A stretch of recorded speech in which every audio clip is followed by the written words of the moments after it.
হঠাৎ শরীর অসুস্থ হওয়ার কারণে চলে যেতে হলো চেন্নাই। কলকাতার অনেক সরকারি বেসরকারি জায়গাতে আমার চিকিৎসা করা হয়েছে, তবে আমার রোগ ধরা যায়নি। সেটা হয়তো আমার ব্যাড লাক। যাই হোক, সেসব কথায় আর আসছি না। আজকে আবারও একটি নতুন ব্লগ নিয়ে তোমাদের সাথে চলে এসেছি। ভিডিওটা যদি তোমাদের ভালো লাগে তাহলে দেখতে থাকো ভিডিওটা। আমরা ছিলাম রাস্তার একদম ওপারটায়, আর হসপিটালটা ছিল ঠিক রাস্তার এপারটায়, মানে খুব কাছাকাছি ছিলাম আমরা ওখানে। আর এটা হচ্ছে অ্যাপোলো হসপিটালের মেন গেট।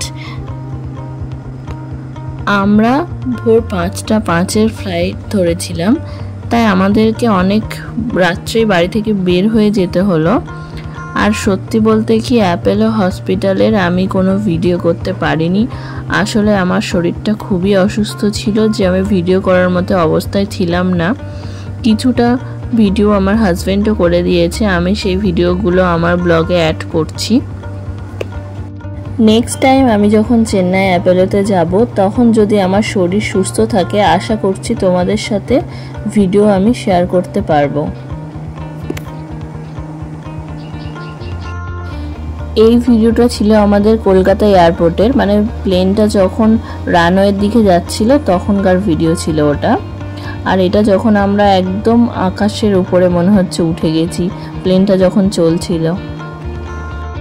চারিদিকে শুধু মেঘ আর মেঘ ভেসে যাচ্ছে, আর এই মেঘের ওপর দিয়ে আমাদের প্লেনটাও যেন ভেসে যাচ্ছে মনে হচ্ছে। 2 ঘন্টার পর আমরা নেমে গেছিলাম চেন্নাই এয়ারপোর্টে। সোজা ওখান থেকে আমরা অ্যাপোলো হসপিটাল চলে যাই। ওখানে গিয়ে আমরা সারা দিন, মানে আমার টেস্টগুলো করার পর চলে গেলাম একটা রুমে।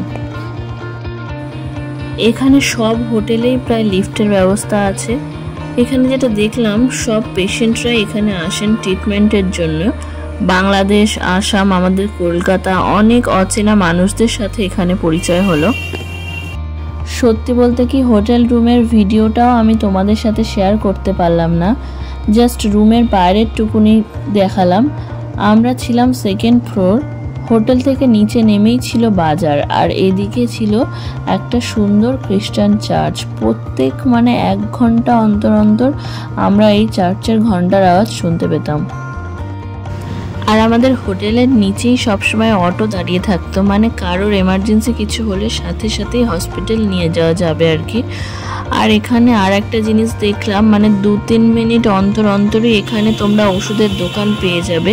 অ্যাপোলোতে তো ফার্মেসি আছে, বাট ওখানে এত ভিড় থাকে যে অনেকক্ষণ ধরে লাইন দিয়ে ওষুধ নিতে হয়।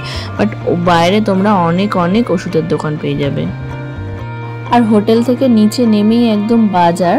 আমরা এখানে রান্না করে খেতাম। এখানে সব হোটেলেই প্রায় রান্নার ব্যবস্থা আছে, সব কিছু জিনিসপত্র আছে।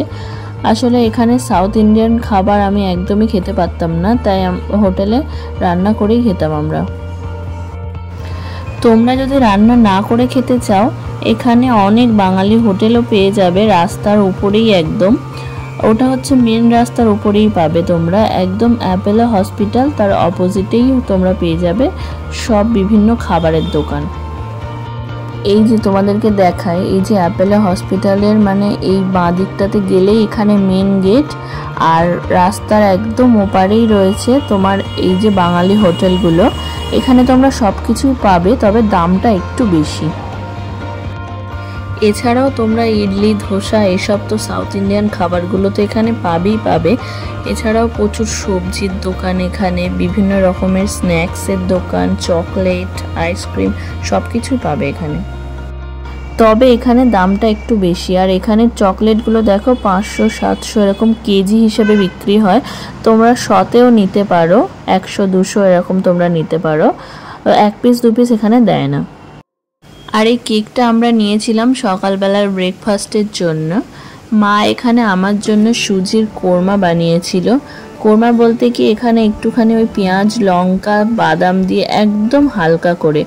আর ওখানে যেহেতু বাইরের খাবারের তুলনায় এই খাবারগুলো খেতে এত সুস্বাদু লাগছিল যে কি বলবো। বাবা একটু বাইরে থেকে ইডলিও নিয়ে এসেছিল, ওরা ট্রাই করলো, বাট আমার খুব একটা ভালো লাগেনি, যেহেতু আমার শরীরটা ভালো ছিল না। ওরা বললো বেশ ভালোই খেতে।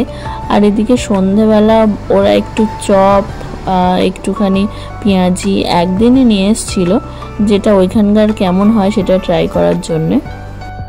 ওরা খেয়েছে। আর এদিকে ফুচকাটা হচ্ছে, মানে ওখানকার ফুচকাটা একদমই টেস্ট নেই, না কোনো টক না কোনো ঝাল, মানে খুব বাজে খেতে এক কথা। বিকেলবেলা একটু সবাই মিলে বার হওয়া হয়েছিল বিবেকানন্দ হাউস। এটা একদমই মেরিনা বিচের সামনেই। এখানে স্বামীজির বিভিন্ন কাহিনী তুলে ধরা হয়েছে বিভিন্ন শোয়ের মাধ্যমে। এর ভিতরের প্রবেশ মূল্য ছিল 50 টাকা। ভিতরে ফটো বা ভিডিওগ্রাফি অ্যালাউ ছিল না, তাও আমি কিছুটা ভিডিও করেছি তোমাদের দেখানোর জন্য। 1897 সালে স্বামী বিবেকানন্দ চেন্নাই শহরে আসেন এবং এই ভবনটিতে থেকেছিলেন। তারপর থেকে এই ভবনটির নাম করা হয় স্বামী বিবেকানন্দ ভবন। বর্তমানে রামকৃষ্ণ মঠ দ্বারা এই ভবনের রক্ষণাবেক্ষণ করা হয় এবং স্বামী বিবেকানন্দের অনেক কিছু প্রদর্শনী করা হয় এখানে বিভিন্ন 3Dর মাধ্যমে। আপনারাও চেন্নাইতে এলে অবশ্যই এখানে ঘুরে আসবেন, আশা করছি আপনাদেরও খুব ভালো লাগবে। বাইরে বের হওয়ার পর আকাশটা একদম মেঘাচ্ছন্ন হয়ে গেল। আমরা যখন চেন্নাইতে ছিলাম তখন কলকাতাতে মানে এত জলমগ্ন চারিদিক, প্রচুর বৃষ্টি, ফোন করেই খবরগুলো পেতাম, কিন্তু আমরা ওখানে কোনো বৃষ্টি পাইনি, প্রচণ্ড গরম ছিল। শেষ একদিনে আমরা বৃষ্টি দেখতে পেয়েছিলাম, তাও ওই ঘন্টা দুয়েকের জন্য হালকা হালকা বৃষ্টি। ভিডিওটা সম্পূর্ণ দেখার জন্য তোমাদেরকে ধন্যবাদ। যদি আমার ভিডিওটা তোমাদের ভালো লাগে তাহলে একটা লাইক করে দিও। যারা এখনো আমার চ্যানেলটিকে সাবস্ক্রাইব করোনি তারা আমার চ্যানেলটিকে সাবস্ক্রাইব করে পাশে থেকো।